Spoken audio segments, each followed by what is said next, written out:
പണ്ട് ഭാര്യയ്ക്ക് നമ്മൾ പറഞ്ഞിരുന്ന വാക്ക് ധർമ്മപത്നി എന്നാണ്, അല്ലേ? പഴയ ആളുകൾ വായിച്ചിട്ടില്ലേ ധർമ്മപത്നി? അതിന്റെ അർത്ഥം എന്താണെന്നറിയോ? ധർമ്മത്തിന്റെ പാതയിലൂടെ ഭർത്താവിനെ നയിക്കുന്നവളാണ് ധർമ്മപത്നി.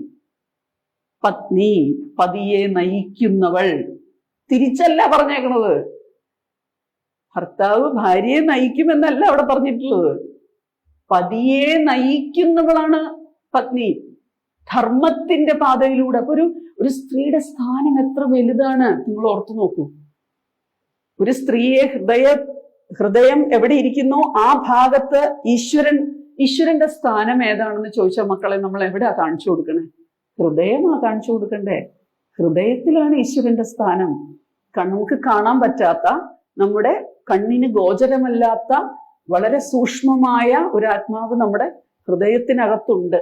അത് നമ്മുടെ കയ്യിൽ നിന്ന് പോകുമ്പോഴാണ് മരിച്ചു താഴെ പോണത്. അപ്പൊ ആ സ്ഥാനത്താണ് നമ്മുടെ പാർട്ട്ണറിനെ ഇരുത്തേണ്ടത്. മനസ്സിലായോ? അപ്പൊ തിരിച്ചും ഒരു സ്ത്രീ ഒരു പുരുഷനെ അവളുടെ ഹൃദയത്തിനകത്ത് ഇരുത്തണം.